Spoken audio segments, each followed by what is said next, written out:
بسم اللہ الرحمن الرحیم۔ تاریخ اسلام میں بہت کم ایسے فاتح اور حکمران گزرے ہیں جن کو مسلمانوں کے ساتھ ساتھ غیر مسلم بھی عزت کی نگاہوں سے دیکھتے ہیں۔ ایسے ہی حکمرانوں میں صلاح الدین ایوبی رحمۃ اللہ علیہ ایک ایسا نام ہے جن کی بہادری، رحم دلی اور دانش مندی کی مثال دشمنان اسلام بھی دیا کرتا ہے۔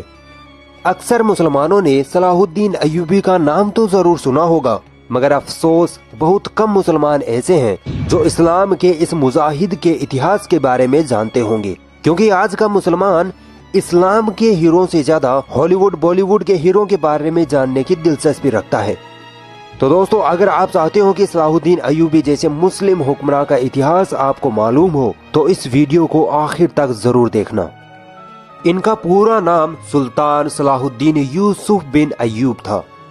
یہ 1138 عیسوی میں موجودہ عراق کے تقریت شہر میں پیدا ہوئے۔ ان کی سلطنت کو ایوبی سلطنت کہا جاتا ہے۔ ان کی موجودگی میں مسلمانوں نے مصر، شام یعنی سیریا، یمن، عراق، حجاز وغیرہ ملکوں کو فتح کیا۔ اسلام میں سلطان صلاح الدین ایوبی کا اتنا اونچا مقام اس لیے ہے کیونکہ یہ وہی بہادر مجاہد تھے جنہوں نے ظالم عیسائیوں سے مسلمانوں کے بیت المقدس کو فتح کیا تھا، اسی لیے انہیں فاتح بیت المقدس بھی کہا جاتا ہے۔ دوستو، سلطان صلاح الدین ایوبی کے بارے میں جاننے کے لیے پہلے ہمیں اتہاس میں تھوڑا پیچھے جانا پڑے گا۔ 634 عیسوی سے 645 عیسوی میں حضرت عمر رضی اللہ تعالی عنہ کی خلافت میں مسلمانوں نے سیریا اور مصر کو فتح کر لیا تھا۔ اس میں سب سے بڑی فتح تھی بیت المقدس کی فتح۔ پھر سلجوقی سلطنت جب کمزور پڑی تو مسلمان چھوٹی چھوٹی حکومتوں میں بٹ گئے، جس کا فائدہ اٹھا کر عیسائیوں نے بیت المقدس مسلمانوں کے ہاتھوں سے چھین لیا۔ مسلمانوں کے ہارنے کی بڑی وجہ یہ تھی کہ وہ فرقوں میں بٹ چکے تھے، اور سن 1099 عیسوی میں عیسائیوں نے فلسطین کے ساتھ بیت المقدس پر بھی قبضہ کر لیا اور مسلمانوں کے ساتھ ظلم کی حدیں پار کر ڈالی۔ یہاں ظالم عیسائی فوجیوں نے مسلمان عورتوں اور بچوں سمیت 70,000 مسلمانوں کو شہید کیا۔ پورا فلسطین مسلمانوں کے خون سے لال ہو چکا تھا۔ جب فلسطین پر عیسائیوں کا قبضہ ہو گیا تو پوری اسلامی دنیا میں دکھوں کا پہاڑ ٹوٹ پڑا، کیونکہ فلسطین اسلامی دنیا کا دل ہے، بیت المقدس مسلمانوں کا قبلہ اول ہے۔ پھر الگ الگ وقت پر کئی مسلم حکمرانوں نے بیت المقدس کو آزاد کرانے کی کئی کوششیں کی، مگر وہ کامیاب نہ ہو سکے۔ نور الدین زنگی وہ حکمران تھے جنہوں نے بیت المقدس کو فتح کرنے کا بیڑا اٹھایا۔ انہوں نے ایک منبر بھی بنوایا۔ ان کی خواہش تھی کہ بیت المقدس کے فتح کے بعد مسجد اقصی میں اپنے ہاتھ سے یہ منبر لگاؤں، مگر اللہ کو یہ منظور نہ تھا۔ فتح بیت المقدس سے پہلے ہی ان کا دیہانت ہو گیا۔ صلاح الدین ایوبی نور الدین زنگی کی فوج میں ایک فوجی تھے۔ مصر کو جس فوج نے فتح کیا تھا اس میں صلاح الدین ایوبی موجود تھے، اور اس فوج کی کمان شیر کوہ کے ہاتھ میں تھی، جو کہ صلاح الدین ایوبی کے چاچا تھے۔ مصر فتح ہونے کے بعد 1164 عیسوی میں سلطان صلاح الدین ایوبی کو ان کی بہادری اور تیز ذہنیت کو دیکھتے ہوئے مصر کا گورنر بنا دیا گیا۔ انہوں نے اپنی بہادری اور جنگی صلاحیتوں کے بلبوتے پر اسی وقت یمن کو بھی فتح کر لیا تھا۔ نور الدین زنگی کا جب انتقال ہوا تو ان کا کوئی لائق اترادھیکاری نہ تھا، اس لیے انہوں نے اپنی پوری سلطنت پر صلاح الدین ایوبی کو قابض کر دیا، اور اس وقت صلاح الدین ایوبی کی عمر محض 21-22 سال ہی تھی۔ اس عمر سے آپ اندازہ لگا سکتے ہیں کہ صلاح الدین ایوبی کس قدر بہادر اور بہترین حکمرانی کے مالک تھے۔ سلطان صلاح الدین ایوبی نے بیت المقدس کو فتح کرنے کو اپنی زندگی کا مقصد بنا لیا تھا۔ ان کے دل و دماغ میں اسلام کا جذبہ بھرا پڑا تھا۔ اسلام کے لیے کچھ کر گزرنے کا انہوں نے ٹھان لیا تھا، اور پھر اللہ تعالیٰ نے مصر کے حکمران کے طور پر ان کو پاور بھی دے دی۔ سلطان صلاح الدین ایوبی جب مصر پہنچے تو انہوں نے دیکھا کہ عیسائیوں نے مصر کو برباد کر کے رکھ دیا ہے۔ یہاں کے لوگ شراب میں دھت رہے تھے، زناکاری بالکل عام ہو چکی تھی۔ مصر کی حکومت میں کچھ مسلمان ایسے بھی تھے جو عیسائیوں کے ایجنٹ تھے۔ سلطان صلاح الدین ایوبی کو ان دونوں مصیبتوں سے لڑنا تھا۔ پہلا تو شراب اور زناکاری کو ملک سے ختم کرنا، جو کہ اتنا آسان نہ تھا، اور دوسرا ان غدار مسلمانوں کو ڈھونڈ نکالنا جو عیسائیوں کے ایجنٹ بن بیٹھے تھے، اور ادھر بیت المقدس کی فتح کرنے کے لیے صلیبیوں سے بھی جنگ جاری رکھنی تھی۔ तो जब सलाहुद्दीन अय्यूबी मिस्र में दाखिल हुए तो वहाँ का जो सबसे बड़ा फौजी कमांडर था, जिसका नाम नाजी था, वो सलाहुद्दीन अय्यूबी को देखकर मुस्कुराता है, क्योंकि ये पक्का ईसाइयों का एजेंट था और उन्हीं के लिए मिस्र में काम कर रहा था। तो उसने जब देखा कि 22 साल का नौजवान दीन इस्लाम की बातें कर रहा है, बैतुल मकदिस को फतह करने की बड़ी बड़ी बातें कर रहा है, तो जब वो अपने शैतानी साथियों की महफिल में बैठा तो उसके साथियों ने कहा कि अब तो तुम्हारे इरादे कामयाब ना होंगे, क्योंकि अब एक सच्चा मुसलमान हुक्मरान तुम पर हाकिम हो गया है। तो उस ईसाई एजेंट नाजी ने हंसकर कहा कि अरे ये तो बच्चा है, हम इस बच्चे को पाल लेंगे, मैं देख लूंगा सलाहुद्दीन अय्यूबी को। लेकिन बहुत जल्द पता चल गया कि ये बच्चा नहीं, ये नाव को चने चबवाने वाला योद्धा है। दोस्तों, उस दौर में जब ईसाई मुसलमानों से जंग तलवारों की ताकत पर ना जीत पाते तो मुसलमानों की फौज में अपने एजेंट भेज देते और दो चीजों से मुस्लिम हुक्मरानों को अपने वश में करने की साजिश करते, एक तो शराब, दूसरी खूबसूरत लड़कियां। ईसाई हुक्मरान अपनी ही बेटियों को मुस्लिम हुक्मरानों के खेमे में ये कहकर भेज देते कि जाओ तुम उसके साथ कैसे भी करके जिना करो, उसको अपनी तरफ माइल करो, अल्लाह तुम्हें सीधे जन्नत देगा। और अक्सर हुक्मरान इन ईसाइयों की इस शैतानी साजिश का शिकार हो जाते। जब बैतुल मकदिस के ईसाई हुक्मरानों को पता चला कि सलाहुद्दीन अय्यूबी नाम का जंगजू लड़का बैतुल मकदिस को फतह करने की बात करता है, तो उन ईसाइयों ने सलाहुद्दीन अय्यूबी के साथ भी यही चाल चली। नाजी, जो मुसलमानों के भेष में ईसाइयों का एजेंट था, उसने कई मर्तबा सलाहुद्दीन अय्यूबी को अलग अलग महफिलों में बहाने से शराब पिलाने की कोशिशें की, मगर सलाहुद्दीन अय्यूबी पक्के मोमिन थे। वो कहते कि ये मुस्लिम देश है, यहाँ शराब पीना हराम है और मैं तो बिल्कुल भी शराब नहीं पीऊंगा। जब नाजी को लगा कि सलाहुद्दीन तो शराब को हाथ भी नहीं लगाता है, तो उसने लड़की वाला फॉर्मूला अपनाया। एक रात को नाजी ने एक खूबसूरत लड़की को इस काम के लिए तैयार कर लिया। फिर सलाहुद्दीन अय्यूबी के पास आकर बोला कि सुल्तान, एक लड़की परेशान है, बहुत दूर से आई है, आपसे बड़ी उम्मीदें लगाई हुई है, वो आपसे मिलना चाहती है। सुल्तान सलाहुद्दीन अय्यूबी ने कहा कि ठीक है, बुला लो। नाजी ने कहा नहीं नहीं सुल्तान, वो आपसे अकेले में ही अपनी परेशानी बताने की जिद कर रही है। तब सुल्तान सलाहुद्दीन अय्यूबी मुस्कुराए, क्योंकि उनको अंदाजा हो गया था कि ये बदबख्त मुझे किस साजिश में फंसाना चाहता है। मगर सुल्तान सलाहुद्दीन अय्यूबी ने कहा कि ठीक है, मैं मेरे खेमे में जा रहा हूँ, लड़की को भेज देना। फिर उस लड़की को भेजा गया। हालांकि पूरी प्लानिंग ये थी कि उस लड़की को कहा गया था कि तुम जाओ और किसी न किसी तरह सुल्तान के साथ फहश हरकतें करो और सुल्तान को अपनी तरफ माइल करो, और अगर तुम सुल्तान को एक गिलास भी शराब पिला दो तो जो तुम मांगोगी वो तुम्हें दिया जाएगा। मगर जब लड़की अंदर गई तो सलाहुद्दीन अय्यूबी ने उसे देखते ही अपने कंधे से चादर उतारी और उस लड़की को दी और कहा कि इससे अपना बदन ढक लो। इस अमल से वो लड़की अपने आप पर शर्मिंदा हो गई। सलाहुद्दीन अय्यूबी ने उससे पूछा कि तुम्हारे माँ बाप कौन है, तो वो लड़की इस सवाल का जवाब ना दे सकी, क्योंकि ईसाई ऐसी ही लड़कियों को बचपन में ही कहीं से अगवा कर लिया करते थे और इस तरह के कामों के लिए उनकी खास परवरिश किया करते थे।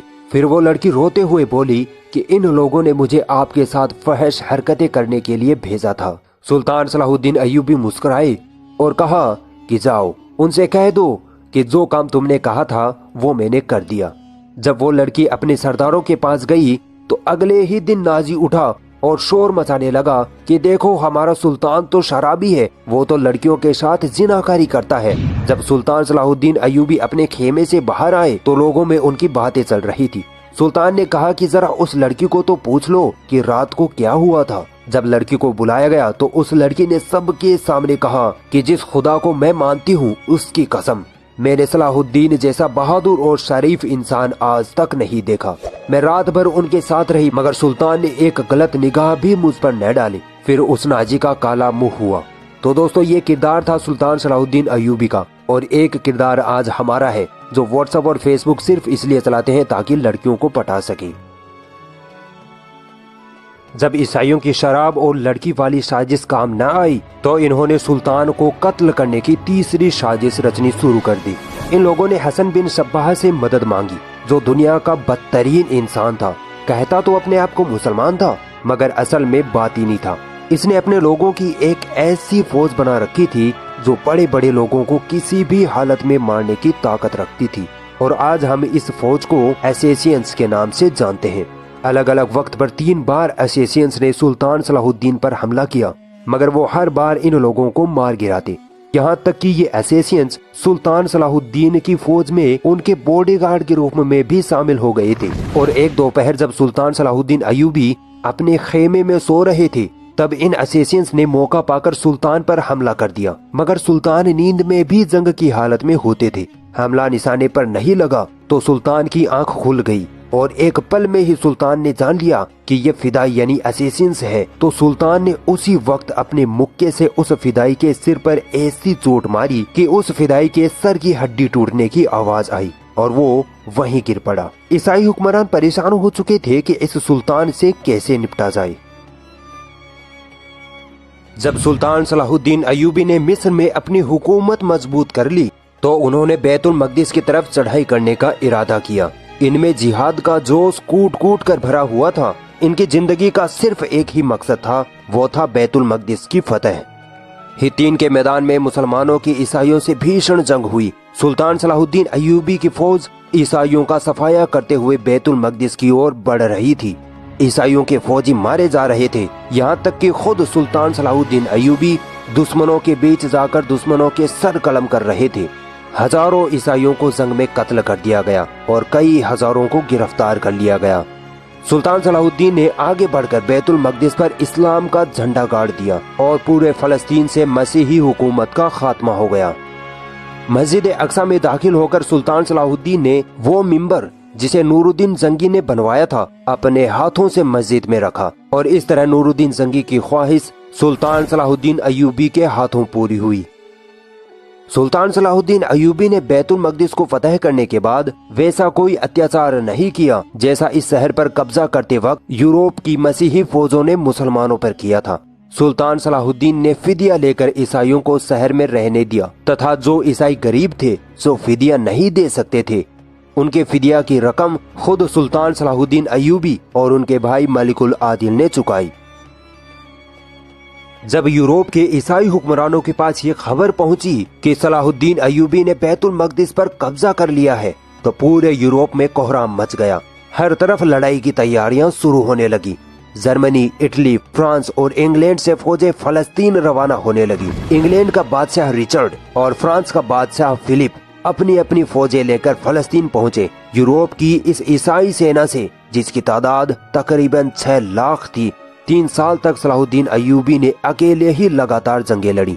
हालांकि उनकी फौज की तादाद सिर्फ कुछ हजारों में ही थी, परंतु फिर भी ईसाई बैतुल मकदिस पर कब्जा करने में कामयाब न हो सके क्योंकि अल्लाह ताला सलाहुद्दीन अय्यूबी के साथ थे।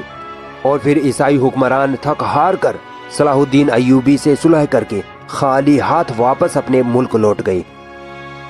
यह जंग तीसरी सलीबी जंग कहलाती है। दोस्तों, सलीबी जंग उसे कहते हैं जिसमें ईसाई बैतुल मकदिस पर कब्जा करने के लिए मुसलमानों के साथ जंग करते हैं। इस जंग में सुल्तान सलाहुद्दीन अय्यूबी ने यह साबित कर दिया कि वह इस वक्त के दुनिया में सबसे ताकतवर हुक्मरान है।